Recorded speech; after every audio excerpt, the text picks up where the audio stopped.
Hey there.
Testing, testing. Hello?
Today?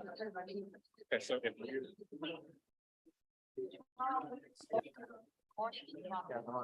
Hello. Hello. Is there anything? No.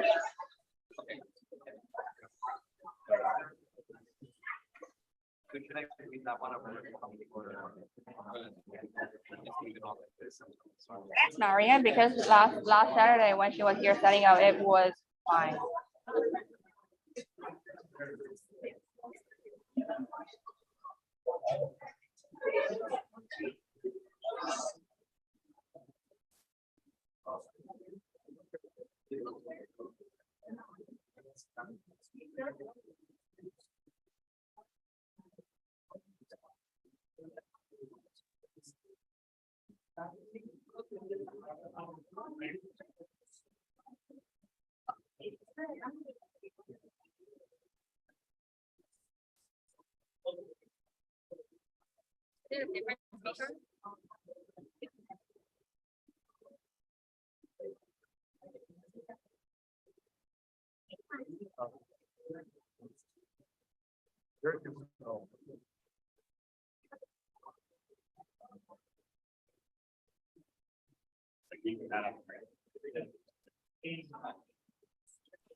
Speak like that? yeah. No.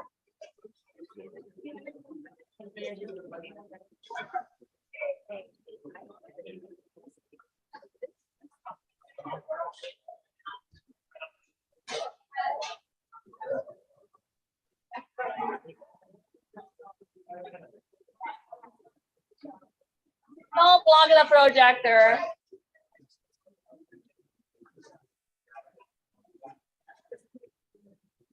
Sorry, everyone. We may need like 5 or 10 more minutes to set up the hybrid meeting to make sure everyone's here online and online hear us. A little bit more time. Sorry.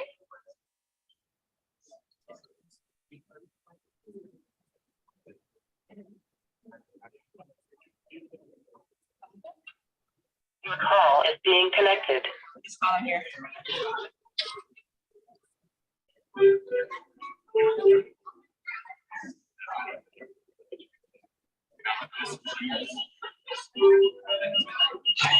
Hello.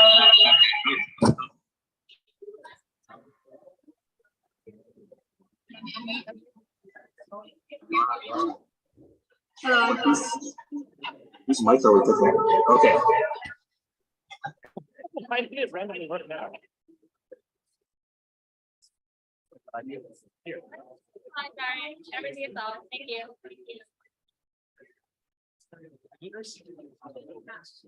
No worries. Do whatever you want. Just look at it on the next one. It's just brilliant. You can pick up one after. Okay.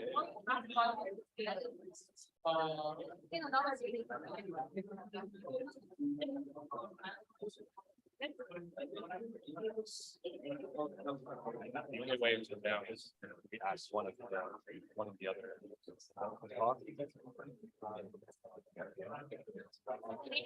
Fair talk. Where is it? Hello. Okay, it works. Hello, testing, testing.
Excuse me, your speaker is mute.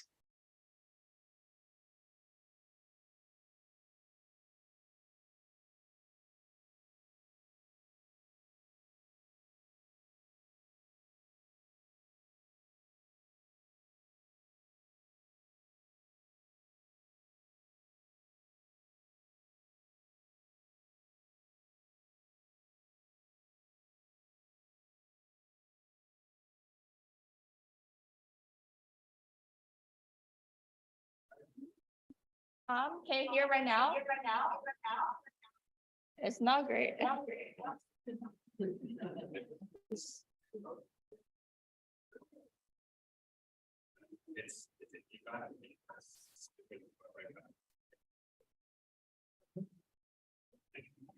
So how do I change the app?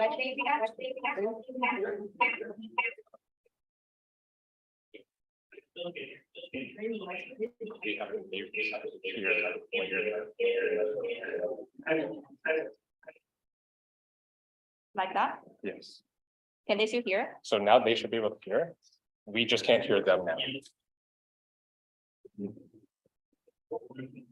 Can anyone on Zoom confirm they can hear?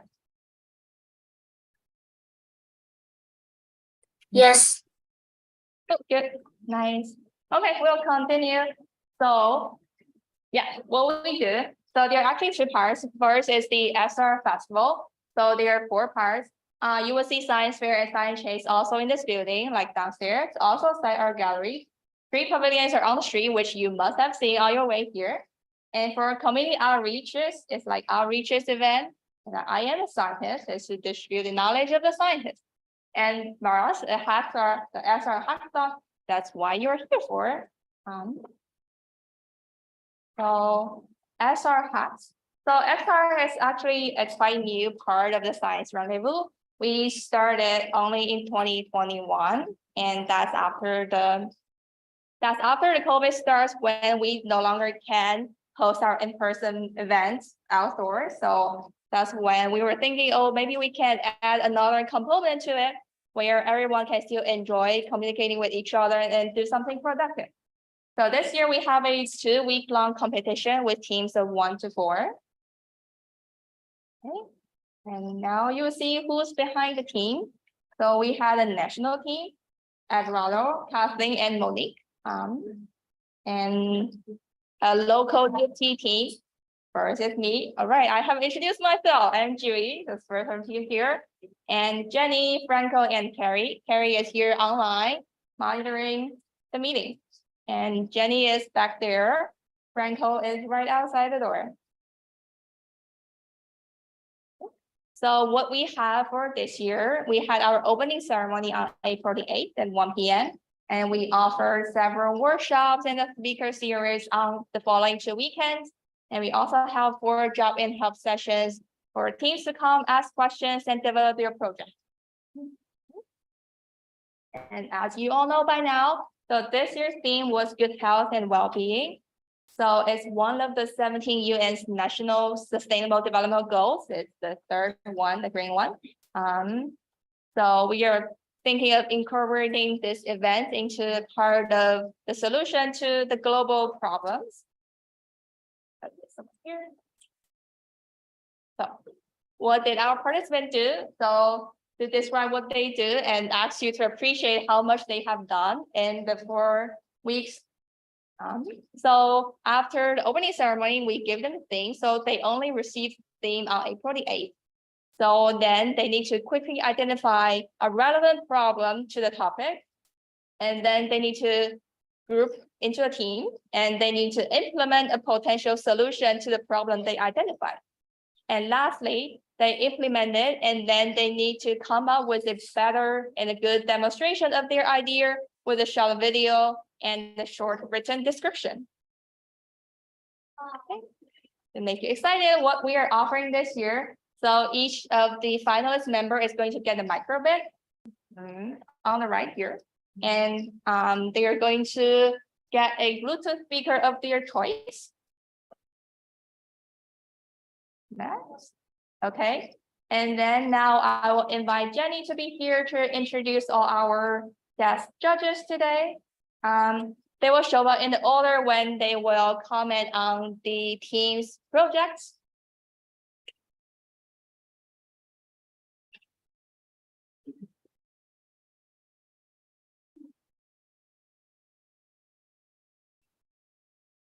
All right, so first up, we have Sandy Chen. Sandy is a Master of Applied Science student at the University of Toronto.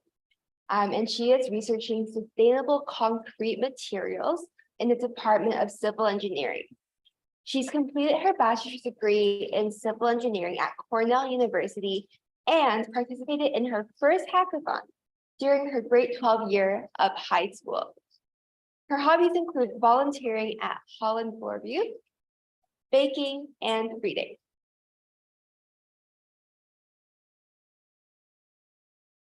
Our second guest judge is Chakwanoso Nabufo, and he is the founder of One Drug. He is also a very highly accomplished pharmacologist with over 6 years of experience in drug development, including contributions to the development and the approval of remdesivir and lenacapavir for the treatment of COVID-19 and HIV. He is a PhD student in the pharmaceutical sciences at the Leslie Dan Faculty of Pharmacy, University of Toronto, and he is researching strategies for improving respiratory medicine's efficacy and safety, particularly for SARS-CoV-2. Chuck has received over 20 awards and recognitions worth more than $200,000 in funding for his academic, research, and leadership accomplishments. And he serves as an editorial board member, abstract screener, reviewer, and vice chair for various scientific organizations in the pharmaceutical sector. Last but not least, we have Eva Lam, and she is currently a data scientist at Yelp, specializing in product development and experimentation. Her previous experiences range from advanced analytics to software engineering, developing and deploying some of the latest technologies in the market. She's completed her Bachelor of Mathematics at the University of Waterloo, minoring in computer science. In her spare time, she enjoys spending time outdoors, hiking, skiing, and paddleboarding.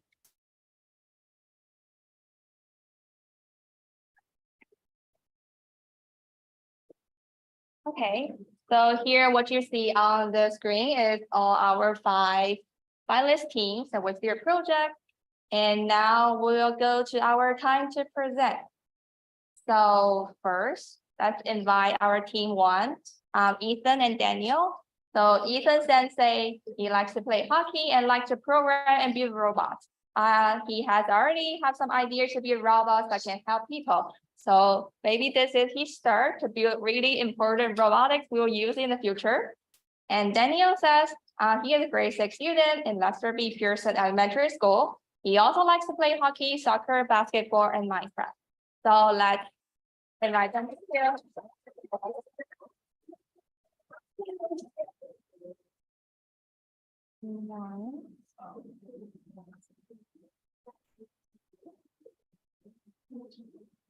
Come here, I'm not presenting for you.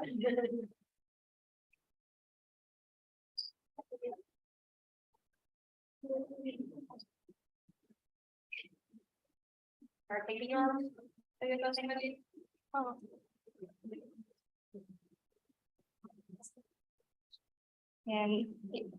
and here's where we get.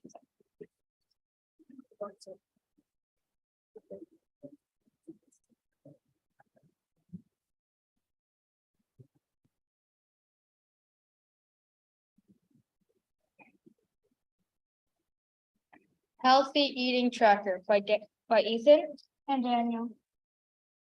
Table of contents. Introduction. Who we are and what we created. Our inspiration, Our solution. healthy choices, Healthy choices. problem, How it works. Summary. other details on how it works, Unique features. how it works in pictures, Why people would use this tracker. future expansion, Conclusion. the end. Introduction. Who we are and what we made. My name is Ethan and this is Daniel. We are grade 6 students from Lester B. Pearson. We call our project the Healthy Eating Tracker. We have created it to encourage healthy eating diets. We also have some ideas on how we can improve on this or how people can have fun with it, which we will explain later on. My little brother really likes to eat snacks. Even though I like fruits, I also like unhealthy fruits. They taste so good. When you're a baby, your parents make food choices for you, but once you discover how good snacks taste, we have to make many food choices. We want to create a device that encourages healthier eating habits. We designed our solution. We designed a healthy eating tracker using the microbit. The tracker monitors all of your eating and will encourage healthier eating habits.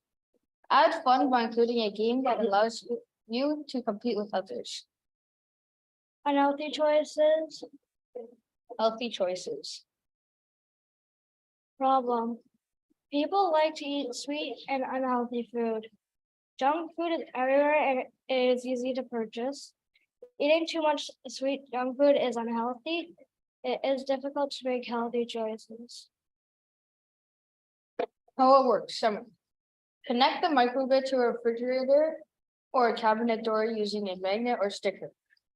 Require the user to enter what type of food they selected. The microbit records and tracks the total. Unhealthy choices. Other details on how it works. The microbit will ask you if you ate healthy or unhealthy. User presses the A for healthy or B for unhealthy. Press the logo to log in and answer. Press the logo at any time to show your healthy and unhealthy food totals. Press the logo for a long time and it will reset. Unique features. An accelerometer attached to the microbit detects when there is motion. As a result, when the user swings the cupboard or fridge door open, the microbit will beep. Alarm is sounded until the user adds input. It is hard to cheat the system because you can't open the door without it beeping. How it works in steps, I think. So like we're there, if I open this, the microbit here will beep at me. And let's say I take like a tomato. It's gonna ask me if I ate a healthy or unhealthy. Because it's healthy, I'm gonna press A. And I would press the logo to log my answer. Why people would use this tracker. Eating healthy is not always easy, but playing a game is fun. Adding multiple users will allow the tracker to become a game. You can compete against your friends. Whoever eats the most healthy food wins. Ultimately, you're the real winner because you are eating healthier. Future expansions. Connect multiple microbits to share spores. Connect microbit to the internet so you can track using phones or compete with anyone around the world. Conclusion. The health tracker using the microbit will make eating healthy and fun. Thank you.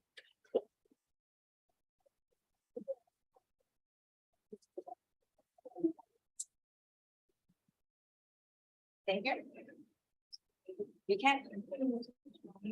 can stay here for the comments. Do you want? You can stay here for the comment.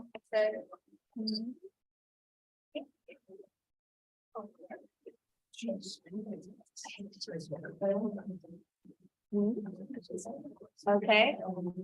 So for now, we'll first invite Sandy Chen to offer some feedback. Okay, can everyone hear me? Great job, Ethan and Daniel. I thought you had a very clear and logical presentation. Great job with the table of contents. It really helped me understand where you were going with the presentation. And very nice inspiration with your baby brother. I thought you defined the problem really well. And so we know what type of problem you're trying to solve. And I thought the accelerometer was very funny. It's very practical, but also a little funny with the alarm system. And I guess one question I have for you guys is, so after you track this data of healthy and unhealthy, what do you do with it? Do you just have a record book somewhere? Yeah, or you could. or is that dependent on the user? Yeah. Yeah. Okay. I think those are all my comments. Okay.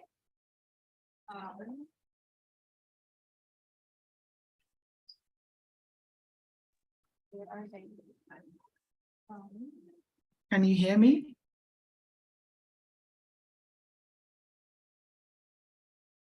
to the other screen. Why am I here?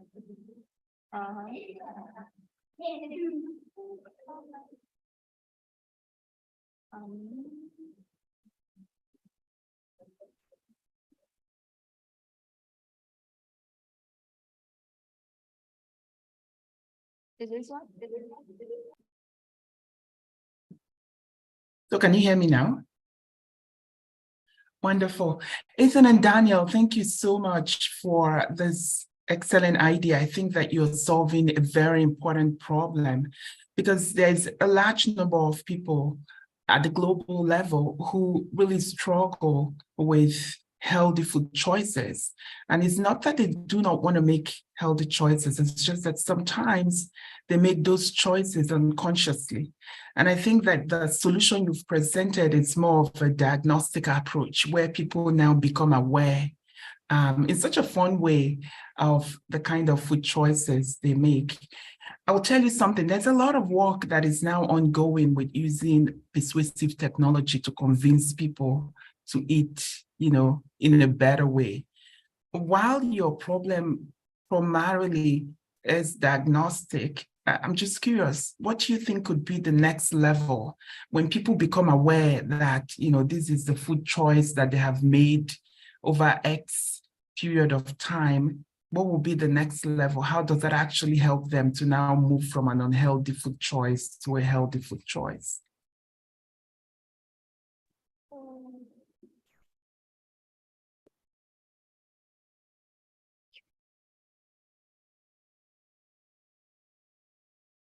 You can answer one by one, say whatever you want, right?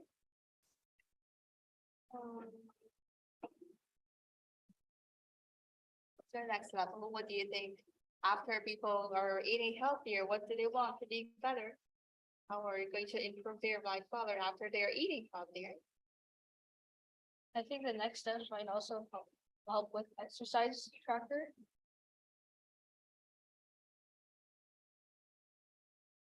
So maybe have the data connected with one of the exercise trackers, you think?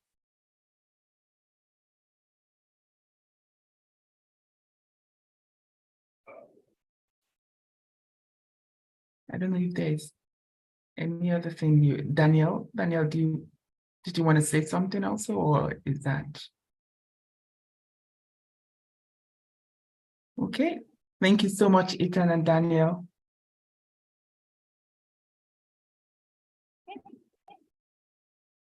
Hi, can you can you hear me okay? Yeah. Perfect. Thank you so much, Daniel and Ethan. This was a great presentation. I thought you did a really good job framing the problem, and I definitely understand that it can be difficult to hold yourself back from tasty snacks. So yeah, that's great. I love the idea of keeping the users accountable by having the alarm outside of the fridge. I think it's really funny and clever. And I had one question. You mentioned some future expansions. What are some other places that you think this tracker could be placed outside of the fridge, because maybe people are eating unhealthy foods outside of the fridge? Do you have any thoughts on that? Cabinet doors.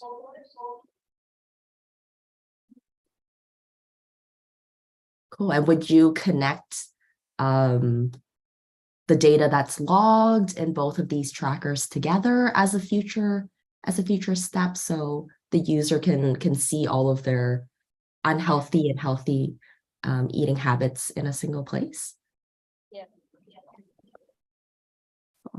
Very nice. Thank you. That's all the questions I had. Thank you.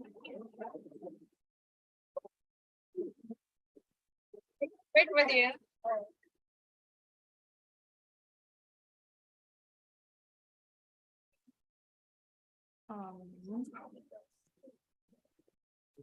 Okay, now we'll move on to the second team. The wrong slide.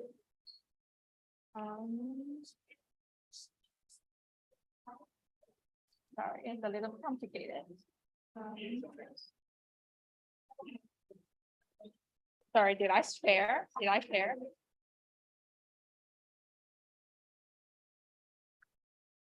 Sorry, bear with me a little bit.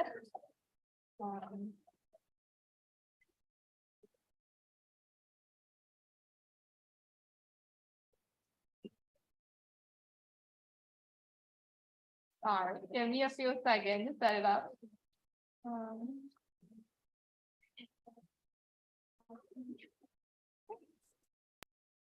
Okay. Okay, now let's welcome our second team.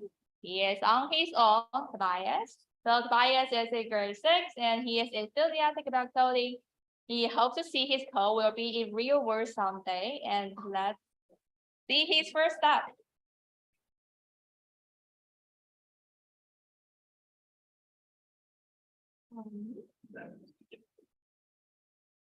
Let me get your slide.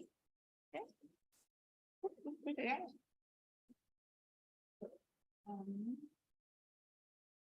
This is yours, right?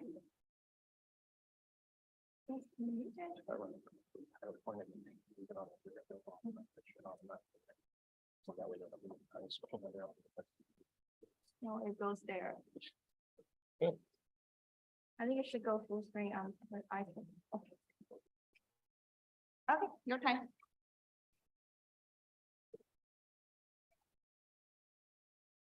I'm presenting my healthy strap and it's only by me. Table of contents, who am I? Problem definition, food of the day, putting down your electronics, counting your steps, 3D models, conclusion, and future considerations. Who am I? I'm Tobias here. I'm 11 years old and I'm interested in coding because I want to use my code to make people happy. Today, I'm going to be presenting my healthy strap. Problem definition. The problem is that kids don't like eating healthy or sometimes exercising. So my microbit is used to encourage children to do more exercise and making eating healthy fun. My code helps people to be more healthy by giving them, number 1, a random food of the day. Number 2, set a timer to put down their electronics. Number 3, counting their steps when they walk or run. These are all ways my straps can help people to be more healthy. Let me show you my code and how it works.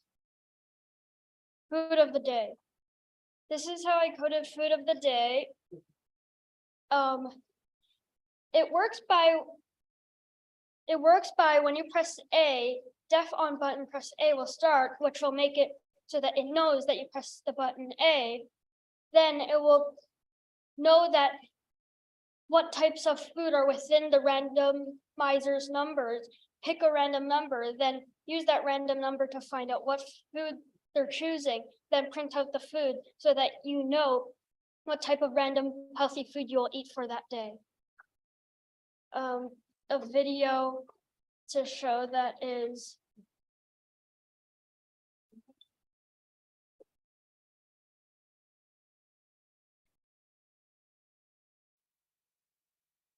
when you press A, for example, it will write broccoli. So that will be your food of the day.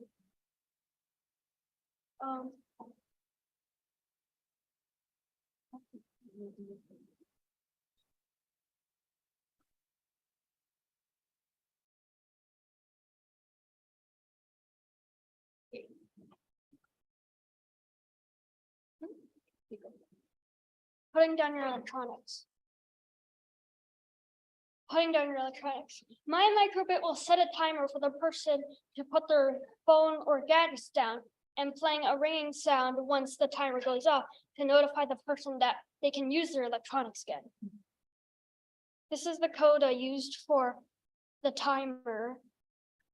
It works by when you press B, the code will find out if you press B, then it'll set a timer from global seconds all the way to second plus equals 0 to 1.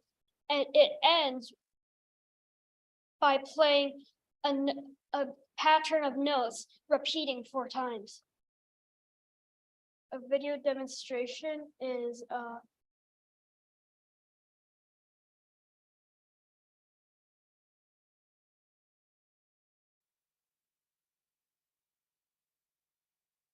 this is when you press button B, it will tell you to put down your electronics.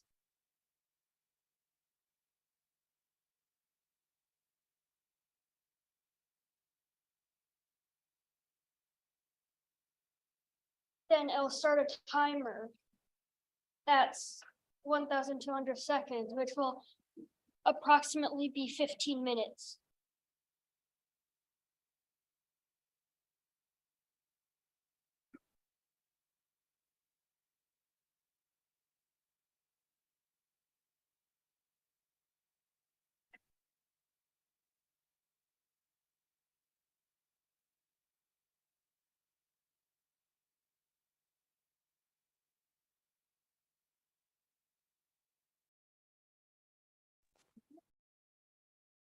Counting your steps. Counting your steps. The strap is aimed for children to use while running or walking because it will count their steps like an Apple Watch and to tell you how many steps they walked or run for the day. And so that the straps can be worn on your leg to count your steps. This is the code I use for counting your steps. And it is basically when you use 1 step, it will count it as plus 1 step, which will add an extra number to it, which will count your steps. What I will do in the future. What I will do in the future. I wish to do further developments to my project by making it more accessible to people with disabilities and make it attachable to other products, for example. Make it attachable to a cane for the elderly, so it is easier to attach than putting it onto their ankle. Making it usable for wheelchairs so that it can count the numbers of revolutions that the wheel makes, so that everyone of different body functions can use the strap. And I got the idea of a wheelchair is because of my dad's friend who can't walk well and needs a wheelchair, which is why I added a microbit to the wheelchair so it can also count how many revolutions that use. This product may also be further developed to be applied to people who are on a diet and trying to lose weight. And also the last one I made here is a strap that can be customizable for if people have allergies. The strap would write down what the person's allergies would have, and the microbit could just slide out and fit onto other straps so that kids can choose what type of strap they want to use for that day. Thank you for listening to my presentation.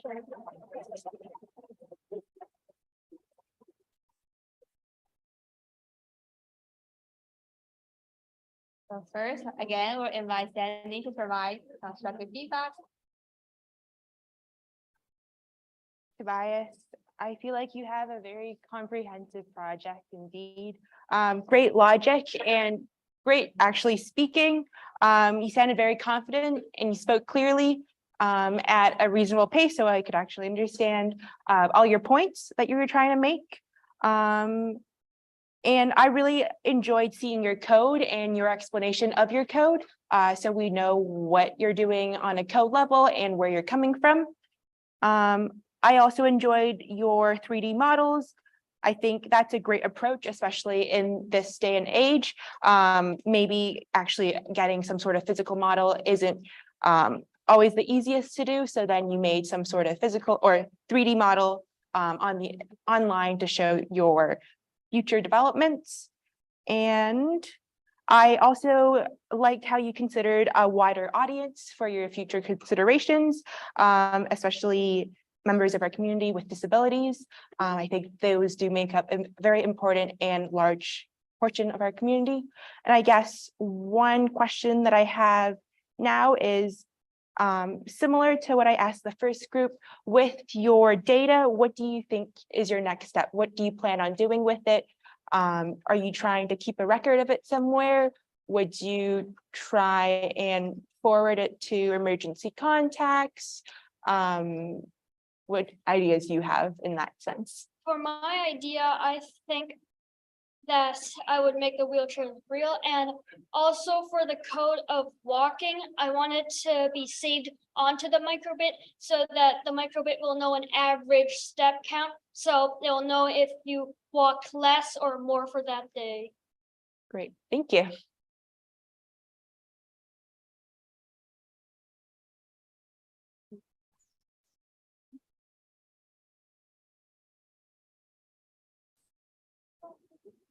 Great.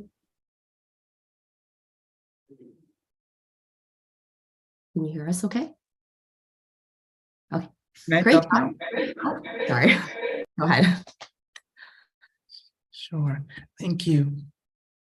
Thank you so much, Tobias. I must say your confidence and passion for this project is very contagious, and I must commend you for that.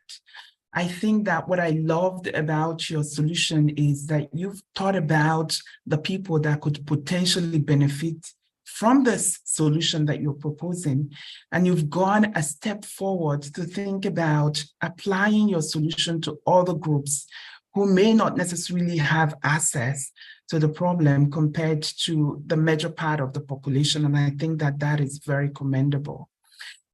Just thinking about the future direction, there are a number of microbits out there, and you even talked about one of them, a big player being Apple. And I'm just curious, what's the differentiating factor from this for your own solution, and how did you come about bringing in that differentiating factor? For example, other microbits, were there specific complaints that people were bringing in terms of demerits with using them? Did that inspire you to now include a specific differentiating factor to your own idea?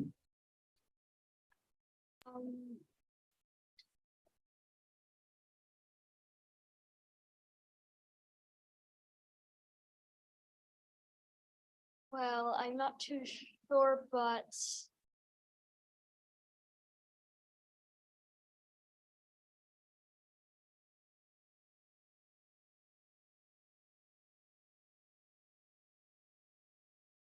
is different between, for example, Apple Watch that Yeah. you not Creative. This is what Chuck is trying to. I can hear you, though.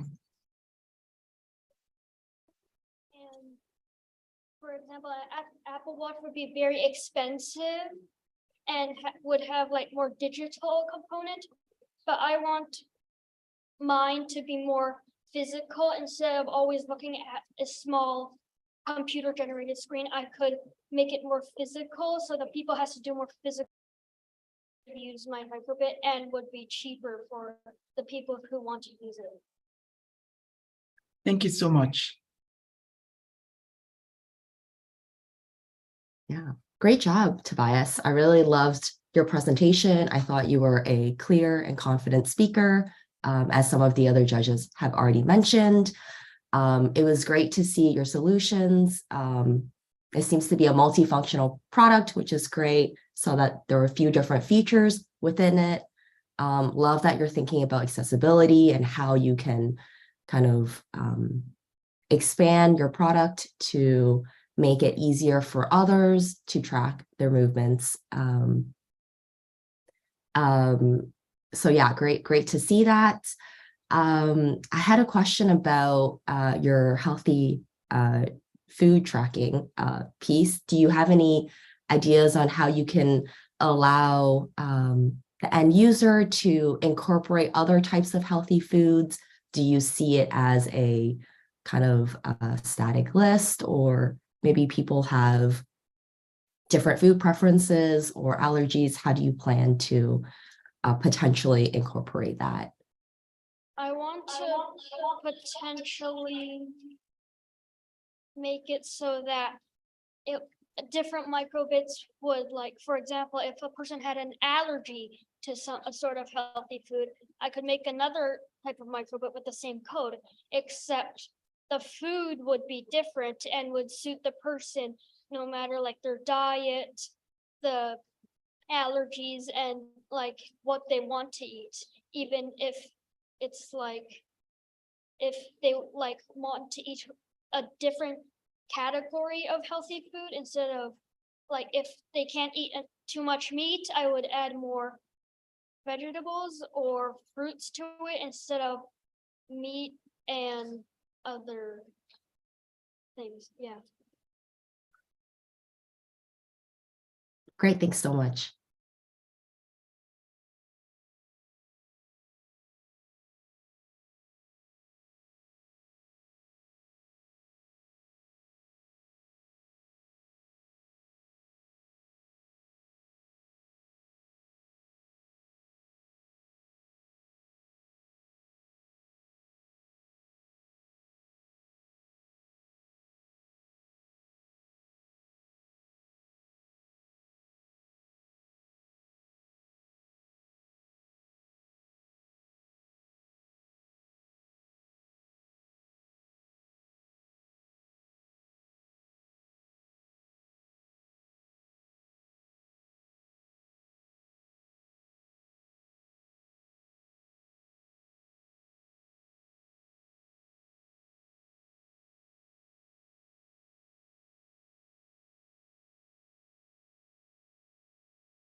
So what do you want? Next.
How was the other thing?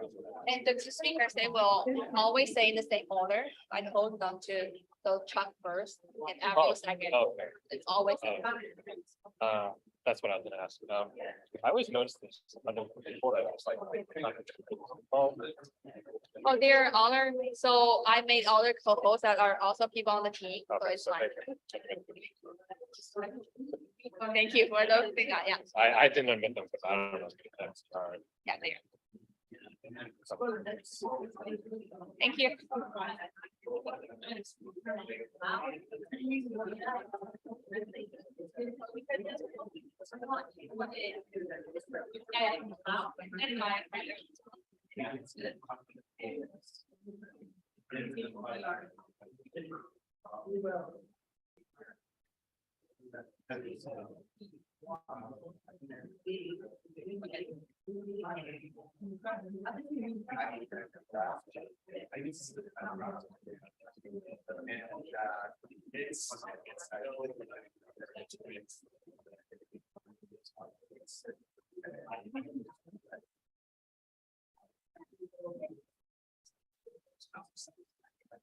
It's fine.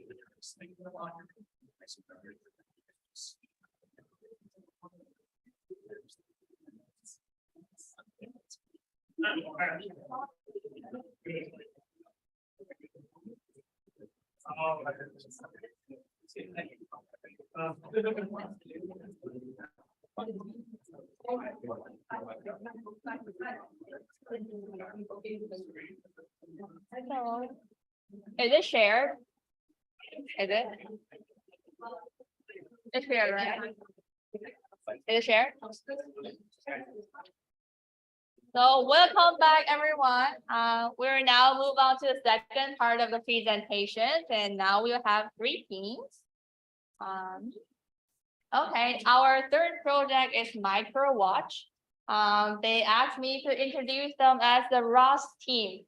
So now let's welcome the Ross team to present their microwatch.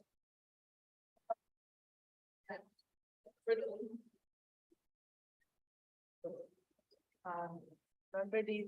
Wait, where was that?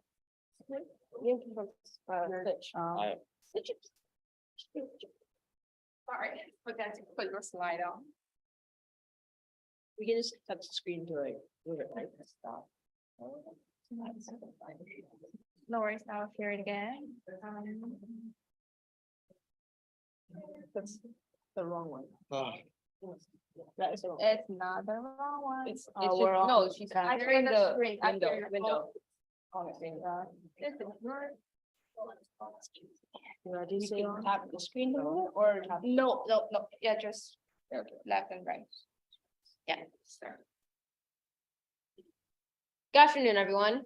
My name is Seon. This is Milan, Tyler, and Kishore, and Tyler. We're here to present the microwatch. In our presentation, we will discuss the following topics about us, the product, the process, and our final thoughts. Why is it folding? Wait, sorry. Okay, wait. Okay. In our presentation, we will discuss the following topics about us, the product, the process, and our final thoughts. About us, we're Ross, and we aim to push the limits of technology. We try to make all of our clients' lives easier, and with the microbit, we think that even if it's the smallest things, we can make it easier. So our invention, the microwatch, is a watch that is very useful for everyone. And some of the we have many features on it, and some of the features we have are the water alarm and a memory game. With more financing and sales, we can implement even more features to this microwatch. And with our amazing coding team, we fabricated it so much that it can be used by all age groups. At first, the coding process was straightforward. The water reminder and the clock were simple, but tedious, but the function for adjusting the time was a small road bump. After resolving that issue, another one arose. The game wouldn't work properly. After days and days of testing, we finally figured it out. As with all other projects of any other size, we've had a developmental process, and with that process, we've encountered many difficulties and challenges. The journey begins now. On April 4th, we've been given the project. The first prototype we thought of was a concept that revolved around a water reminder. Basically, it would just remind you to drink your water, but we thought that was too little. We had to add more. For the next 6 days, we thought of 3 more ideas, such as a clock, a water reminder, a small memory game, and a mental health check-in. On April 10th, we started working on the code. The code, as said before, was tedious, but we got through. April 17th, we began working on the physical component. The physical component used a variety of materials, such as a sweatband for the strap, or popsicle sticks for the casing. April 22nd, the final day. We were truly proud of what we had made, and the video submission was the best we could do. Our final thoughts. We had a lot of thoughts after finishing this project, and all 4 of our members feel very accomplished, and we know that this product will be successful. Some things that we could do better is we can make it execute faster. We can add even more features, and we can also make the physical component more appealing. Now that we've aired out our grievances, some things we liked about the microwatch were how comfortable the strap was, the intricacies of the memory game, the clock, and the water reminder. In future versions, we could add fitness trackers or reminders, communication methods, and radio station access. Thank you for listening to our presentation. Do you have any questions?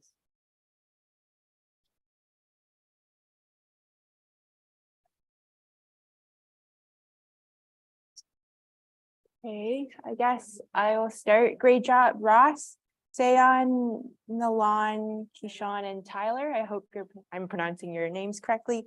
Great job. Love the color coordination of the outfits. You had a very clear outline. I understood what you were trying to present on. I really liked your timeline with dates. I think that really helped the audience understand which steps of the process were most complicated or took the most amount of time, because sometimes with coding, you can get stuck on a problem and it can take you maybe double or triple the amount of time you think it'll take you. And that's just normally part of the process. So great job. I have 2 questions. One, I'm curious about this memory game that you guys talk about. What does that entail? Maybe 1 or 2 of you could explain. Okay, so the memory game, we skipped over the video, sorry. But basically, it was, we used an array to randomly generate one of 2 sides. The right side, which is where the B button is, or the left side where the A button is. The basis of the game is on each level, it would have the original one and then add another one of the 2. So it would be somewhat like Simon, the 4 buttons. So on level 1, if you got B, like on the right side, you press B, you go on to level 2. On level 2, you got B and then A, and then you press those, you would go on to level 3. On level 3, if it was B, A, and you press B, A, B, you'd fail. And basically it would go up to that and then level 10, which would give you a winning animation. Very cool. Thank you. And then my other question was, so I understand that you guys have a lot of potential to develop this watch to have a lot more functionality, but currently, what do you think, or who do you think is your primary audience or your target audience? Our primary audience is most likely the people who rather are forgetful or spend a lot of time focused on something that, like workaholics, for example. Right? They spend so much time on work that sometimes they just forget to drink water. I'm not a workaholic, but I play a lot of video games. And sometimes I just play for so long, I just forget, right? It's for mainly like that. That was the first original prototype. The other things just came in handy, like it's for the microwatch. If you were out in public, you're just bored, memory game, it's 10 levels, it's fine. It'll probably take you a few minutes, but it gets by, right? So, yeah. Great, thank you.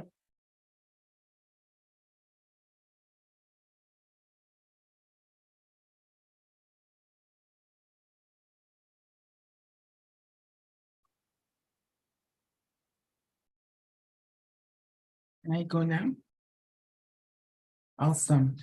Ross, thank you so much for the presentation. I'm just curious, in one of your slides, you said it's that Ross is an organization. Is it a startup? No, but we like to, you are. I need to say that again. No, but like, we think that we are. We classify ourselves as an organization. Yeah, so tell me, how did you guys team up and what skill does each person bring to Ross? Okay, that's an amazing question. So we're all classmates. We're in the same school, same class, right? Our teacher gave us or talked to us, all our parents signed us up. We're all friends. So basically, this is how each person helped with the project. I first found a small sheet online that showed 4 categories of people in a presentation. 1, the leader. 2, the builder coder. 3, the person who sorry, I'm blanking right now. 3, the person who ideas, yes. And 4, the person who mainly presents or thing. Nolan was the main leader of our project. Tyler was the master builder or coder. Kishon gave many ideas such as the multiple functions and the looks of the watch. And I was the presenter, as I said, majority of the slides. Wonderful. So what inspired the functionalities that you included in your watch? For example, you talked about mental health, you talked about memory game and water reminder. What led to those initiatives? So when we were given the topic, healthiness, the first thing we thought of wasn't like food healthiness and things, because we thought that's too basic. That's what everyone's gonna do. It's healthiness, right? There must be another way. And then we thought of mental healthness. Mental health check-in, basically right when you start up the code, it'll ask you, how are you doing? Already, it's just letting you remind yourself about the day you had, right? Just let you think about it. Was it good? Was it bad? What could you do to make it better? And then for the water reminder, that was for mainly actual healthiness, because statistics showed that around 50% of adults in America forget to drink the amount of water that they actually need, and they forget to do that daily. So the water reminder was really important because A, it's such a huge issue, and B, it actually all 4 of us forget to drink water. So it's something that we all can use, and we thought it would be a good idea to make. Yeah, I think that the water one is very. Sorry, you're muted again. Yeah, so I think that the water one is very interesting because it's such a huge problem, especially for the working class and also students. Did you think about solutions? Are there solutions existing already out there? Solution that's already out there For people, reminders for water. 50% is such an important number. 50% of the global population is such an important number. Is there a solution already existing out there? So we didn't really go out and research that. Kishon, if you could say anything, did you find anything? So we found out that although many people forget to drink water, there's still people, it's not just dehydration. People die from this because are there any other inventions to? There aren't really any, because for example, take an Apple Watch, they don't really have anything like that. It's just steps. But I have seen some Google Chrome extensions But the thing about that is that if it gets too annoying, you can just remove it. It's not really permanent or like good enough. It's like people might be lazy, but you can't like, unless you're going to sleep, you shouldn't be turning this off. That's why we made it a watch, because you carry it around everywhere, right? You'd have it on everywhere. You'd be everywhere with it. Therefore, the water reminder would just constantly every 30 minutes or 1 hour, it would just tell you drink water. You're almost reaching your mouth. And yeah. So yeah, I understand that there might be a little bit more work that needs to be done, in terms of research to find out existing solutions out there. But with the multiple functionalities that your microwatch has, when people think of that product, what is the main thing that you want them to know your product for, of all the 4 functionalities? We want it to be mainly about reminders. So in future versions, if we were to add, we want it to be mostly around reminders. So for the clock, it would have more functions such as like actually putting in custom reminders, right? It's not just a water reminder that we want to do. It's just the start that we have. Yeah, we want it to mainly be around. Thank you so much, Ross.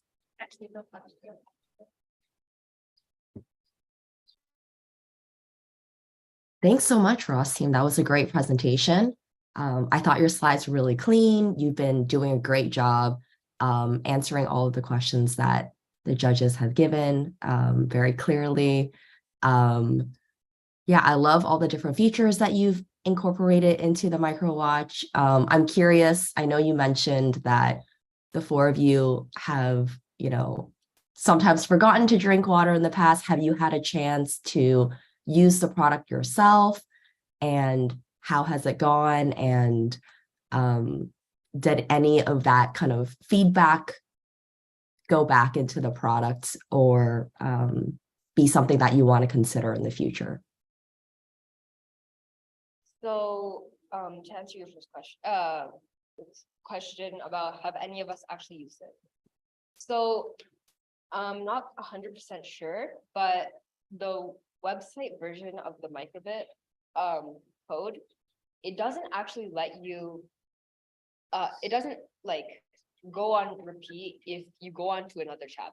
So I personally haven't had the chance to do it, but we do have a person here that has an actual microbit. And have you ever used it? I haven't used it out in public, but when I'm in my room, yes.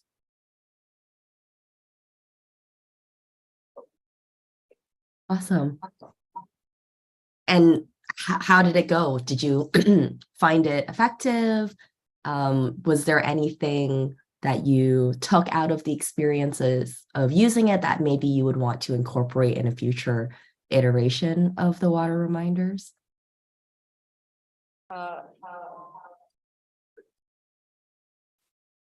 It went well. It reminded me every hour like it's meant to do. And I didn't really encounter much problems with it, except for the fact that sometimes I couldn't hear it with earbuds in.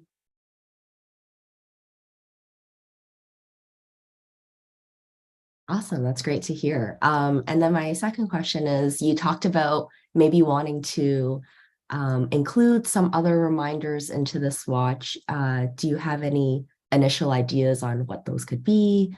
And maybe how you would allow a user to customize the reminders that they want? As a person that constantly has class every single day, extracurriculars, I think that custom made reminders would be a huge thing that we could make. The way you could set them though might be a little bit tedious, because the way that we have our clock set up work is you press A to increase and B to confirm. If you were to use that to make words, it would be very, very hard to make very long words like mathematics or something. But if we could find a way to make it easier or to make more general question, like more general reminders, it would be a much easier experience. Great, thank you so much.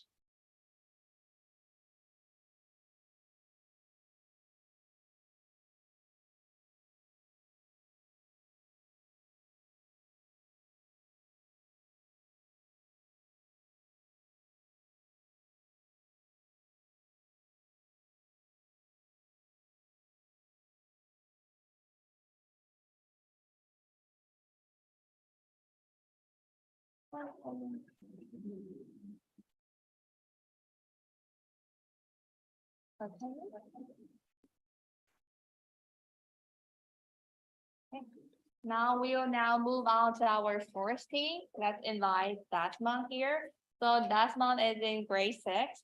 He loves coding. He studied at Bottomville Public School, and he discovered coding when he found the Scratch community. And he was quickly into coding right after that. And now we'll start to see what he has built since then. Oops. Come here.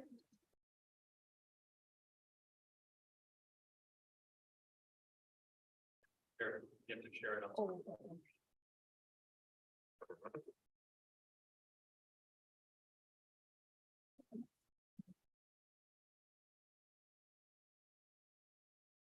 Oh. Where is it?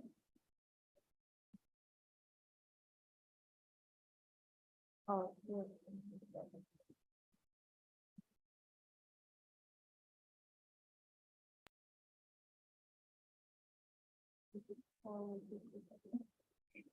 There's yours.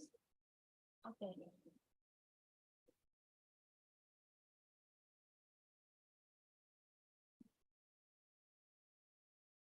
Hello, I am Desmond So. I am in grade 6, and I would like to present the conflict converter version 1. Have you ever gotten into a heated argument with somebody? Have ever won an argument but worried that you might have hurt a friend or loved one in the process? Perhaps you lost an argument and you felt a sense of anger and anxiety towards the person you were talking to. These kind of heated debates happen very often, and countless friendships and relationships can be strained because of this. If there was a way to help people move past an argument, there would be many benefits. Well, have no fear, the conflict converter is here. The conflict converter is an enticing device that encourages people to work and cooperate with each other. The conflict converter helps people forget and move on from the recently heated debate or argument.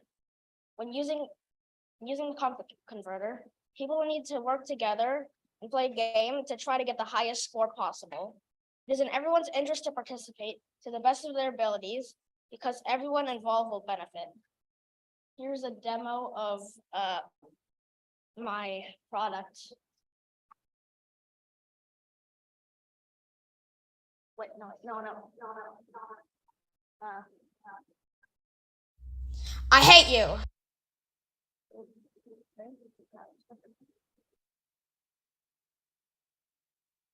You want me to play it down for you? I hate you. Yeah, isn't there volume? Come to the last thing. You want me to play it? Where's the screen? Sorry, I'm more technical.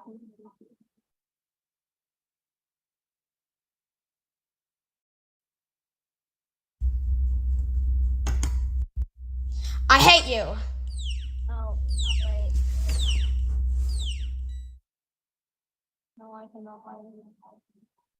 Maybe look at the volume on the video. You can like It's on, yeah, it's max volume.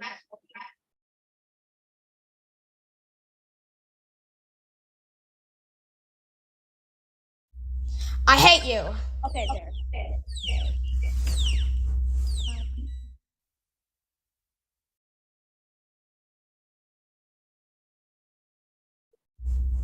This will usually be played by 2 players, but there's only one of me.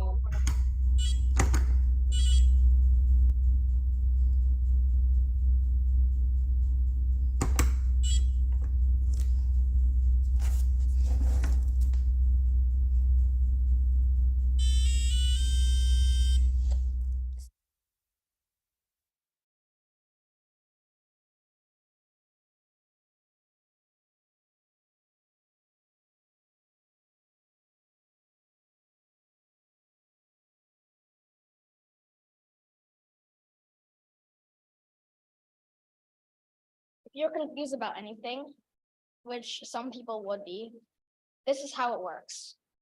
The device activates when a loud sound is heard from the microphone speaker.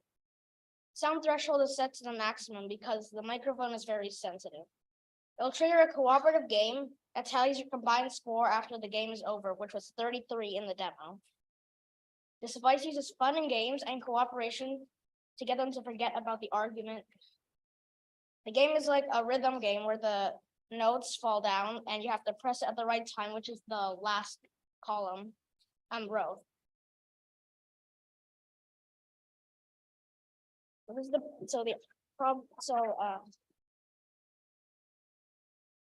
we don't stop arguments. Your physical body will be more likely to get heart disease, diabetes, and a weakened immune system. Your mental health will make it so that it'll be harder to enjoy life, and it can lead to stress and depression. Arguments can also affect the people around you. It can ruin friendships and relationships. Here are some future directions for my product. The first one is that it will detect words instead of volume. So if like a loud sound from a car, it will not activate. The second part is that it will look more appealing to the eye because it's a shoebox. And I'll add more games for more variety, like a 2-player puzzle game. I'll add more buttons for more arguers. And I might put a selection menu so you can choose how many people are with you when you boot up the device. How come up with the idea? At the beginning, I brainstormed ideas and we came up with the problem of arguing because I kept having disagreements with my sister. I then came up with a solution to stop the conflicts more efficiently by getting the two sides to play a cooperative game with each other. Here are the materials I used for my physical component. So I used the buttons I bought online, the shoebox that we found in the closet, a hot glue gun, some extra cardboard for the screen, wires to connect the buttons to the microbit, and the microbit itself.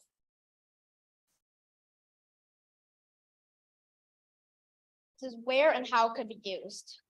It could be used in the car, the classroom, and at home for regular average arguments. It could be used for teamwork building exercises at work or at school. It could be used for therapy sessions to reset the mind so they can speak up. And it could also be used for different arguments like breakups and marriage problems. That could eliminate a lot of depression from around the world. In conclusion, I hope that this product will help more people and companies and grow to add more updates and versions. This is my product for SRHacks. Thank you.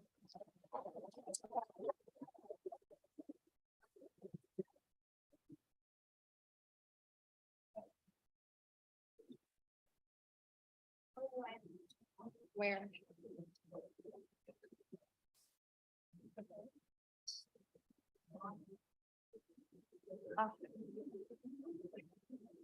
As usual, we'll invite Sandy first for the comments. Great job, Kristen. I thought you had a great volume and really nice pace. Really easy to understand what you're trying to say, what you're talking about. And it was cool that you incorporated a sound sensor. You're probably the only groups that considered that in the project. And you had a very unique solution. That's not really what I first thought of when I thought of the conflict.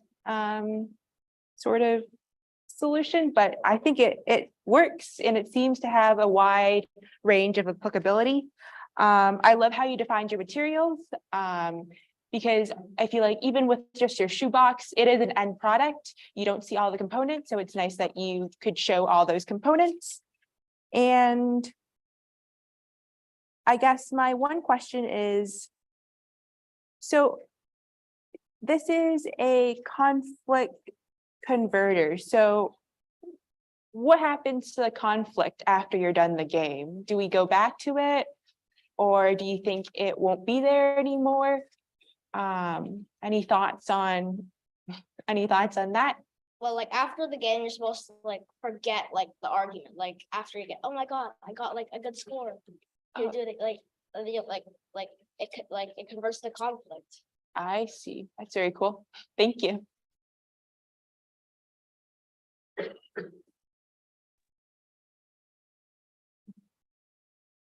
Can you hear me?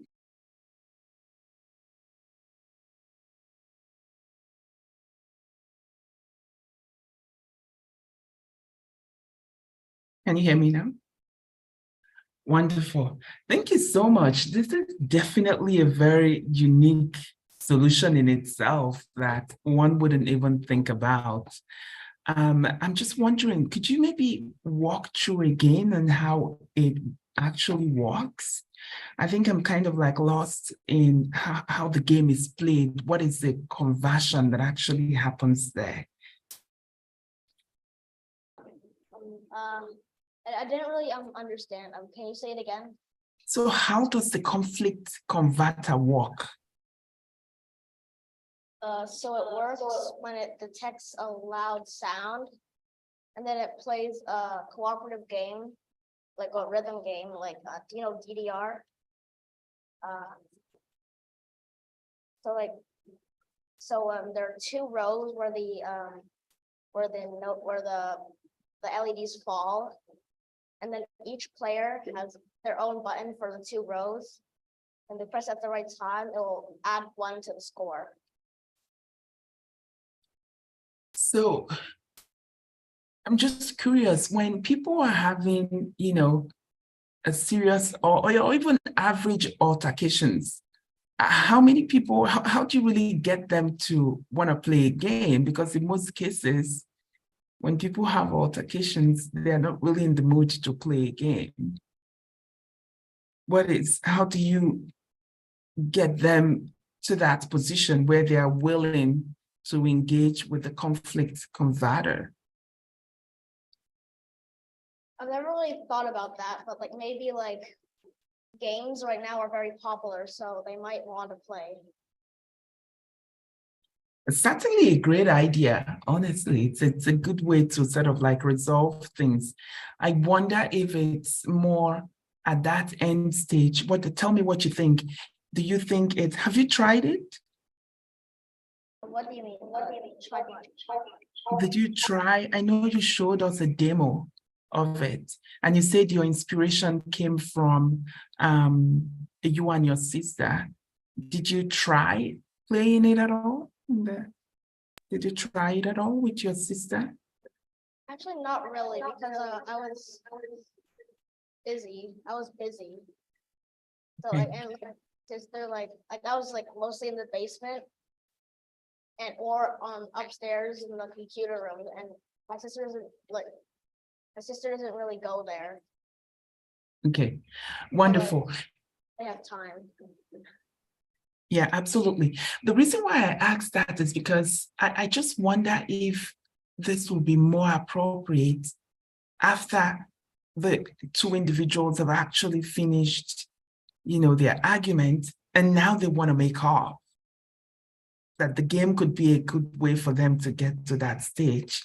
Just because when people are having arguments, I think it might just be difficult. I wonder what the catch might be with getting them to be in the mood of playing a game. But whichever way, if you can get it, if you can get the two people in that argument to play the game, I think you're solving a very important problem. Thank you.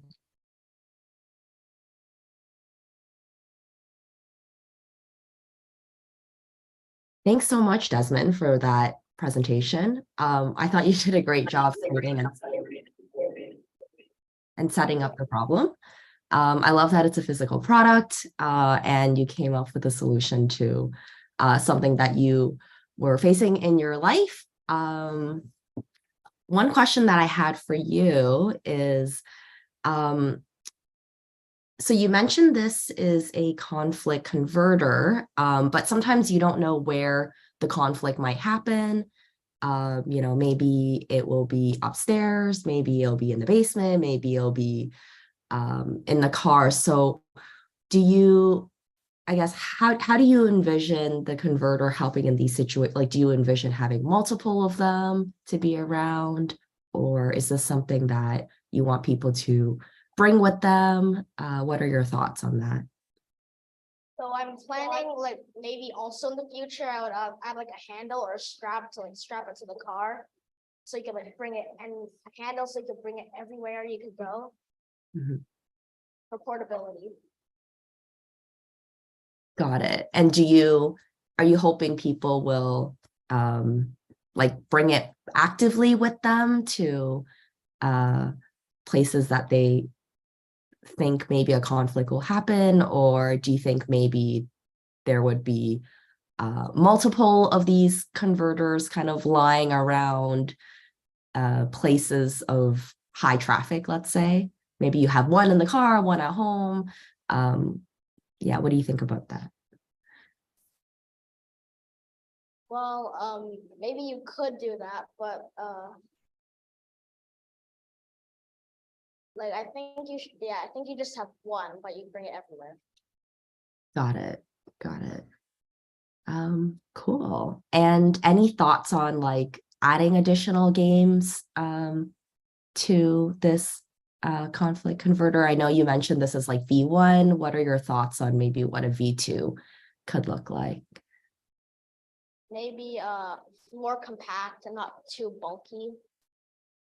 And like more games, a strap, a handle, and again, that's it. Maybe. Awesome. Yeah, thanks so much. This is such a unique solution too. Yeah, definitely a problem that occurs. So thanks so much.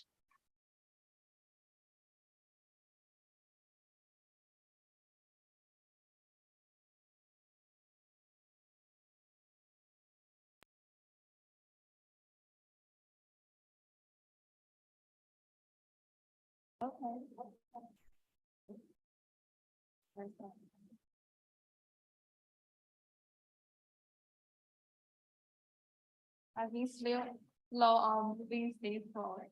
So our last but not least, of course, team 5 is going to present their medication dispenser.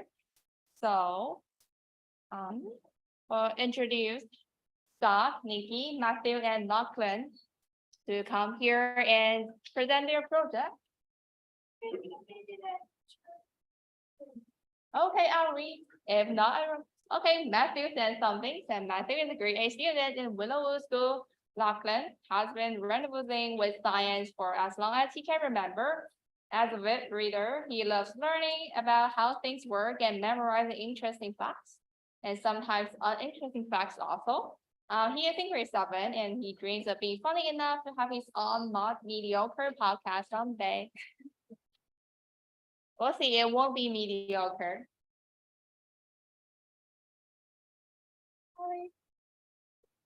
Now come to your first slide.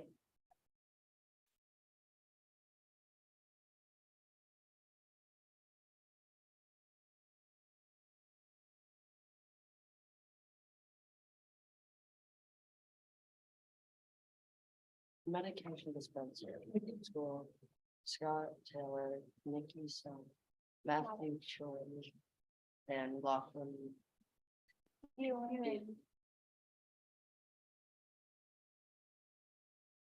Introduction.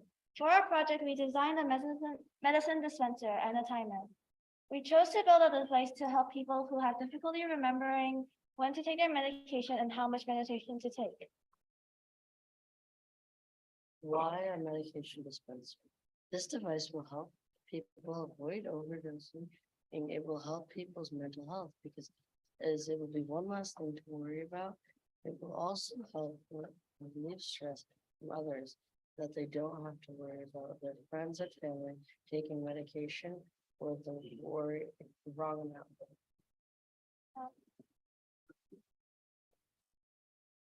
How our device works. Here's how this device works. It uses 2 medicine containers that contain 2 different types of pills. The device will set off an alarm to alert the person that it is time to take their medicine. When the person presses the A or B button, We'll tell them how many pills they should take and what color. How does our device work? Button A is programmed to tell how many red pills to take. And button B tells how many blue pills to take.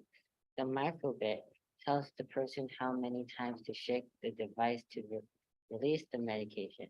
The microbit is coded to send if the person has shaken the device the correct number of times. If the number of shakes is correct, the microbit shows a check mark. If the number of shakes is incorrect, the microbit shows an error message. The materials we used to create the medicine dispenser was a soda box, cardboard, medicine bottles, scissors, tape, and Tic Tacs for testing, as well as microbit. Conclusion. No, Okay. When we first got the box, we cut holes into the top. After, we cut slits into the bottom of the box and used extra cardboard to create a ramp. We taped everything together with masking tape, taping the ramp to the top and the bottom of the box. Once we got the medicine bottles, we screwed them onto the top of the box in the two holes that we made earlier. Later on, we added a piece of cardboard into the bottom of the cut hole through the middle, creating a sorting of value. Lastly, we put ideal tape, the microbit on the space between the bottles. Some of the challenges we faced during our creation. For the coding, our main challenge was getting the if statement correct for the correct shaking of the device. We also had a challenge of getting the medicine to properly fall out of the containers when we shook the device. We had a very short amount of time to get everything ready with all the other events happening around our school.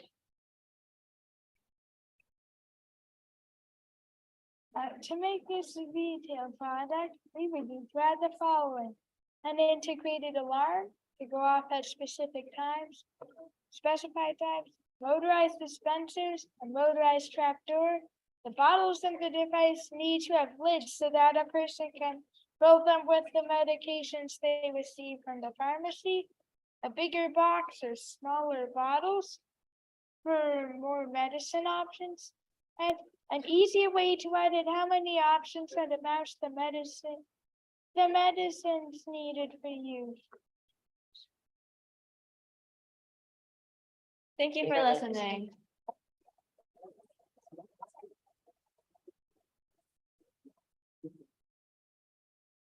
Okay.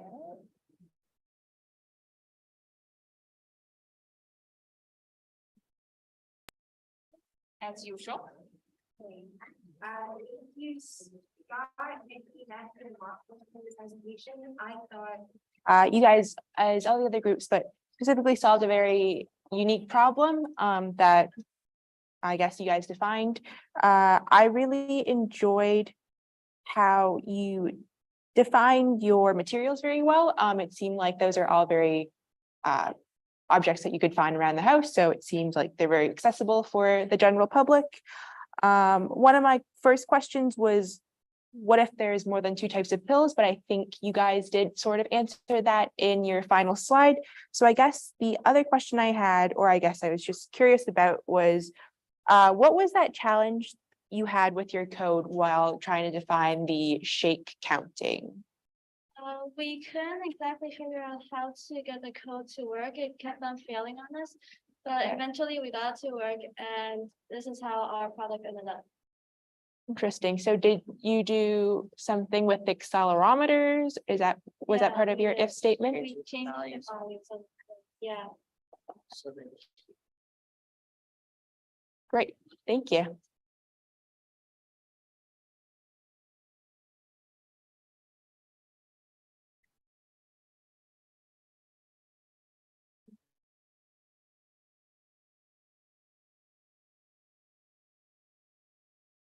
Thank you so much, guys. This is a very interesting one. As you know, I'm in pharmaceutical sciences, so this is of interest to me. First of all, can you tell us a little bit about how you guys formed your team and what everyone does?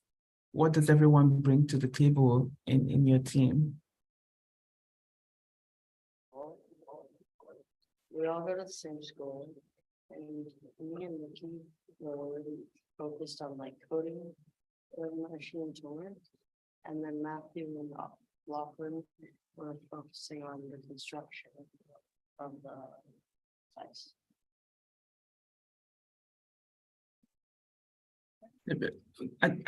Sorry, I didn't hear that. I think the phone was a little,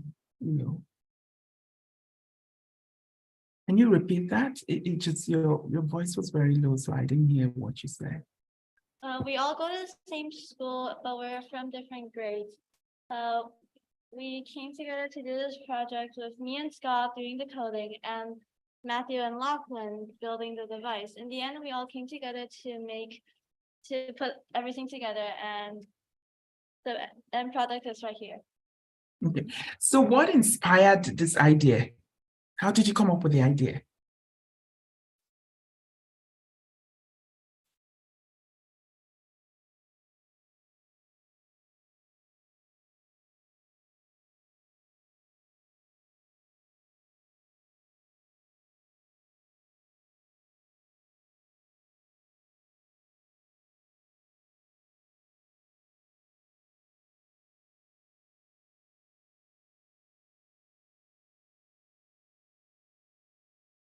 Can you hear me? So I was just wondering what inspired the idea.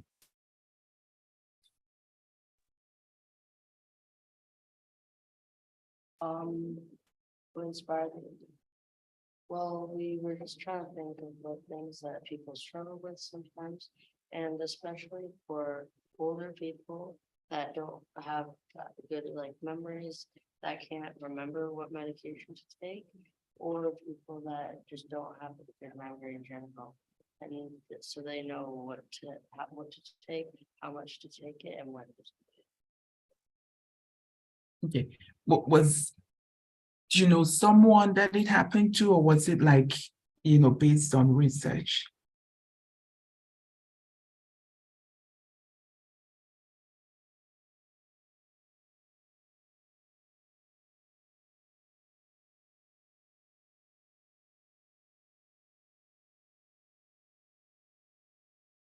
I can't hear you.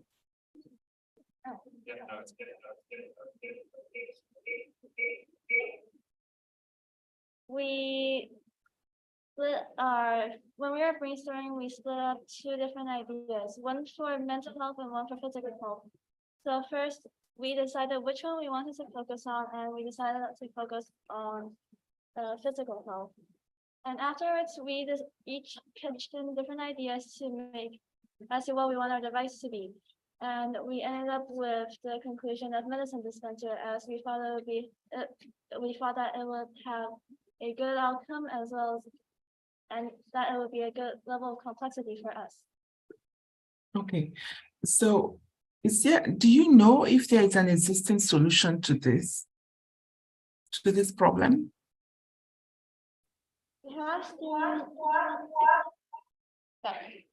We have seen different solutions to this problem, but none of them are quite exact as to what they want, as most have to have a specified medication to put into a device, and most of them are quite expensive. Yes, some of them could be cheap, but those are not really of a good quality, and a lot of times things can malfunction, and that will just be expensive effects. Okay, so there are a number of pill checks out there that is being used even in clinical trials and that patients also have. But I'm just curious, do you think that this is something that the government should also fund because of the downstream effect it can have in drug development? When people come and report inefficacy or that they've taken medicines and it didn't work for them, it's important to know whether the reason why it didn't work is because were they adherent to the medication? Was the dosing regimen clear? And I think that's part of what your device is going to help solve. But again, how does it get to the consumer? Do you think that the government should fund this in terms of healthcare? We feel like the government should help fund projects like this, as it can greatly help the public and it can also solve major problems that they are facing, as well as give them like a better outlook on the public, the general public. So if the government were to fund it, and this is your company, can you comment on how that could potentially affect the downstream economy of your company in itself in terms of profitability?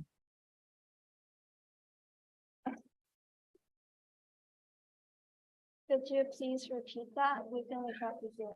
So if the government funds your device as a pill check and you're a startup and you own it, and there's the option of, to have private payers go for it versus government funding, you've indicated that you go towards government funding it.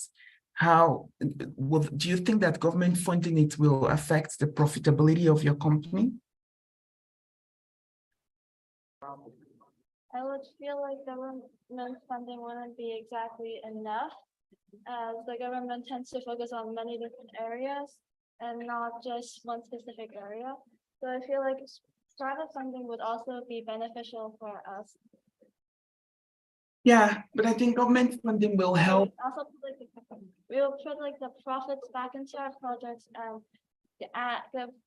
and use it to have a better way to continue on making more projects like this. Yeah, even if the government funds your product, you will still basically have a lot of it going out there and probably still own a significant portion of your company. But I think the real benefit here is the large amount of patient subgroup who really struggle with medication adherence that your device could help and limit the incidence of adverse drug effects and overdose, as you've already talked about. And I think that that's something that is definitely rewarding. But thank you so much. Such a timely solution.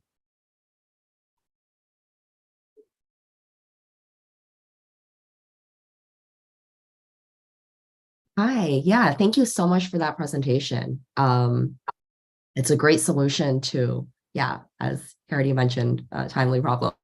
I loved to see that you had a physical product and that you were making, great uses of the resources that you have around you, and that you've kind of gone through the thought process of what it would entail to make it into a retail product.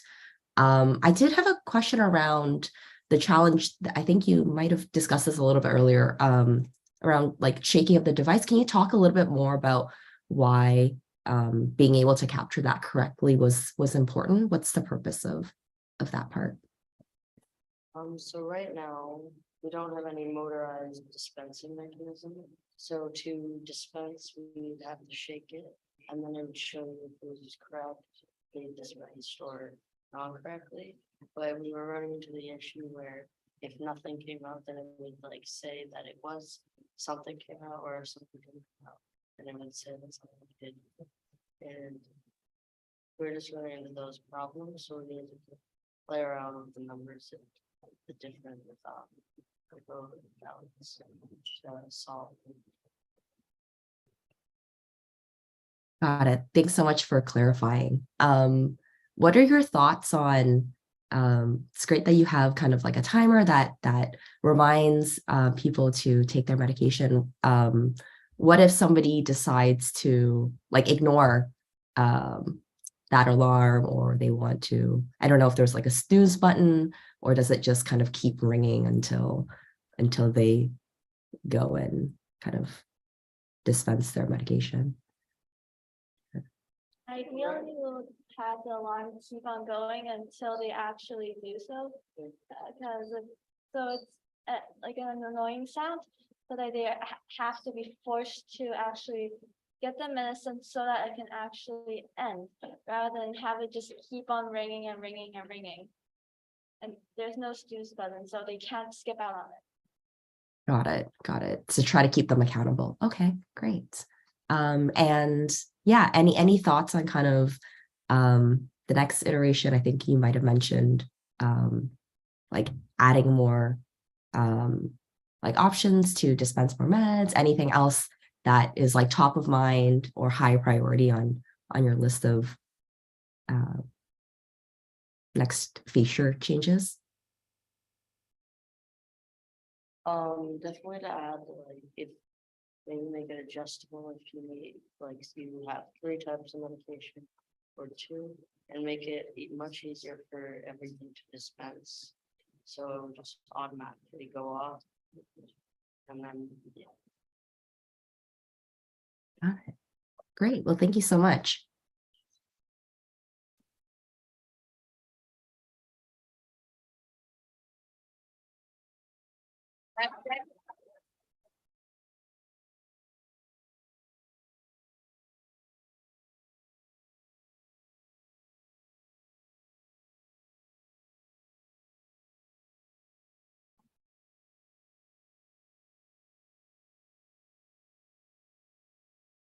Okay, now we will.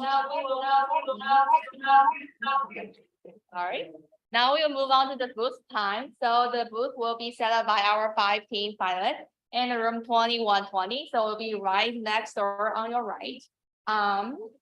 You will, so teams will set up their booths inside, and every participant can go nearby to take a look at their project closer and maybe play with them, see how to play it. And during this time, we will work on how to collect their grades for their final place, and we'll be back here at 3:30 to announce the winners.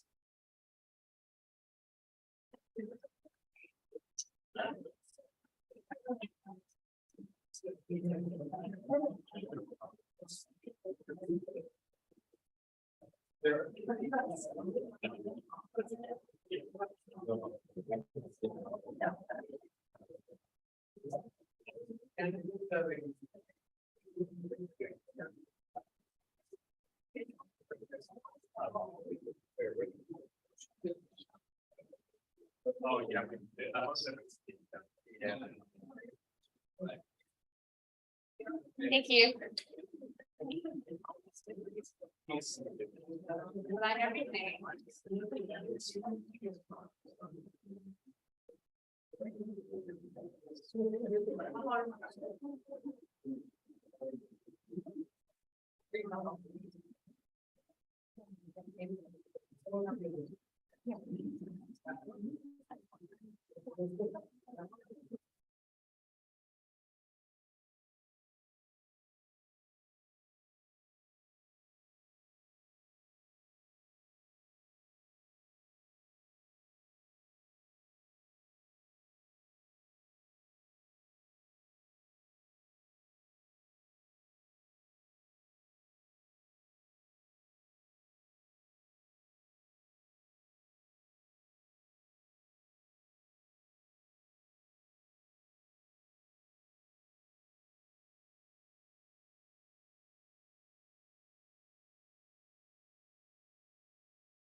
Okay.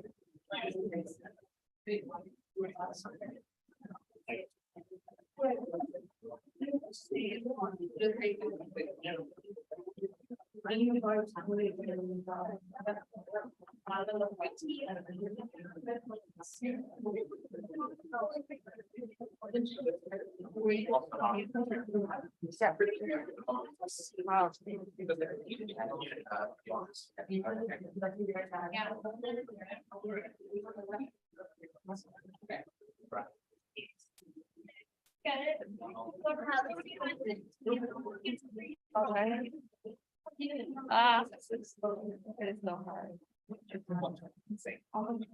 It's, I think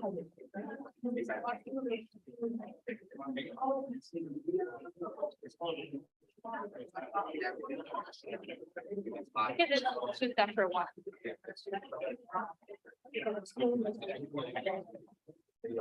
Formatting, okay.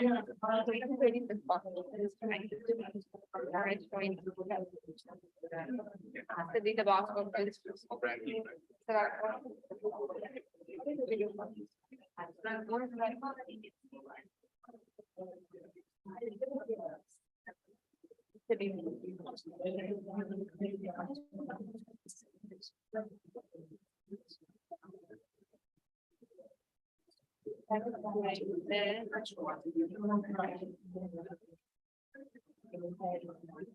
Second, third.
I hate this.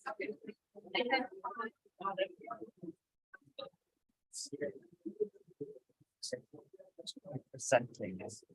Yeah, what? Yeah, it's just one person or, I think the mic, we're gonna put it on you for presenting. I'm sorry, Yeah. the judge is gonna be singing now. No, they're I both think standing. perfect.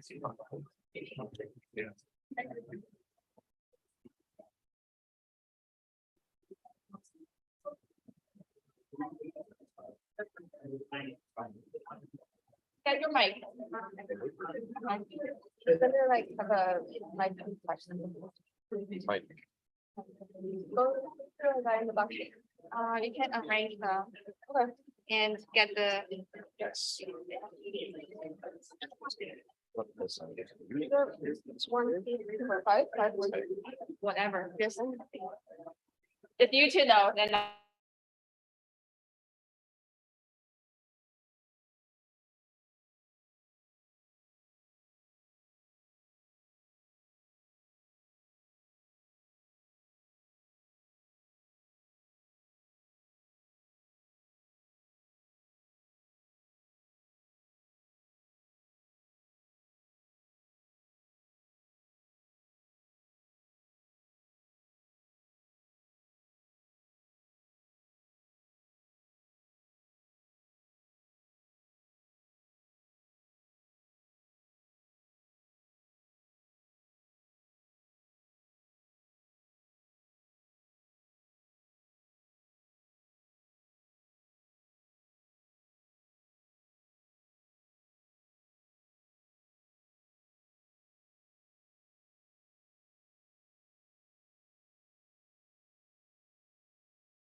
Okay.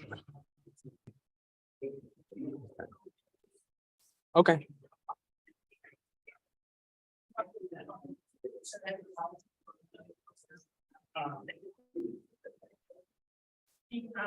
we good? Hello? Is it, can the people online hear me? Or how can I tell? They can hear? Okay, all good. Hey everyone, welcome back. My name is Franco, this here is Jenny, and today we will be presenting the awards. But first of all, we just want to say congrats to everybody who participated. You know, we got some really creative, really innovative products this year. I just got into computer programming this year, and to be honest, to see like a bunch of elementary schoolers at this level, like there's just so much potential in this room. So, you know, before we present, just let's give everyone a round of applause.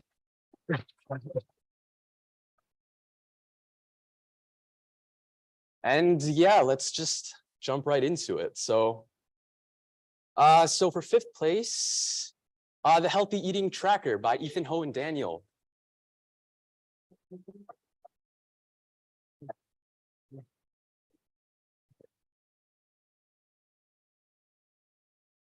Okay. Okay. All right, in 4th place, we have Scott, Nikki, Matthew, and Lachlan.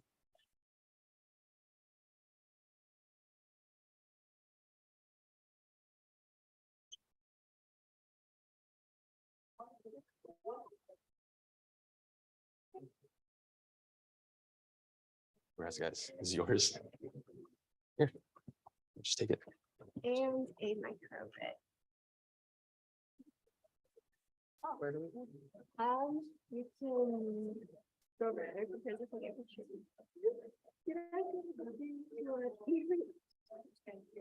Okay. In 3rd place, okay, yeah, sorry, take your time. Okay, in 3rd place, we have the Conflict Converter by Desmond's.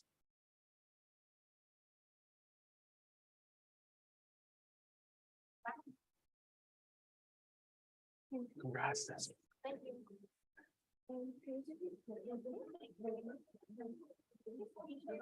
And your microbit. Thank you.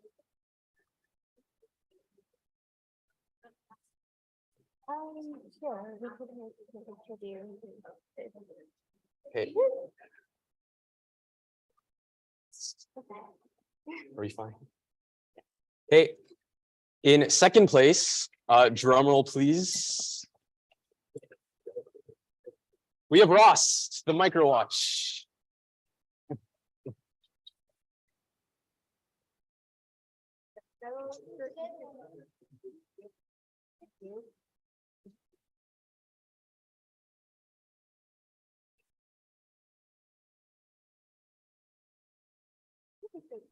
I would cover.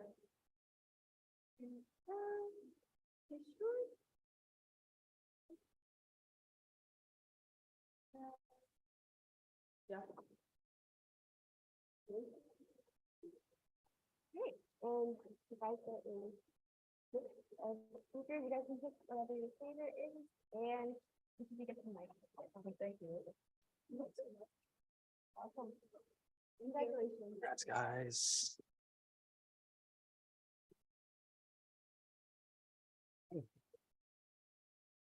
And in 1st place, we have Tobias Young with the Healthy Strap.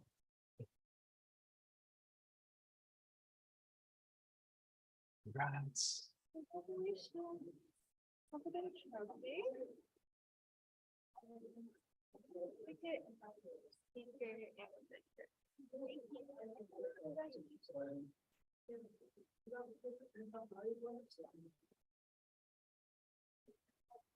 Nice. Okay, congrats, everybody. And that wraps it up. What? The what? Oh. Oh. Oh yeah, and of course, thank you to our mentors who are responsible for all the workshops. Huh? What? We couldn't do this without them, so thank you to those guys. And our keynote speakers, workshops, of course. Our judges, we had a lot of projects, so we needed a lot of judges, so thanks to those guys. And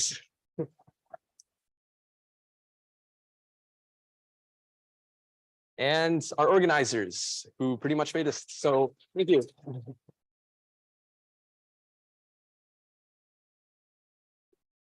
Our sponsors, because without them, we couldn't do this. So thank you to them. Ooh, okay. And thank you for coming.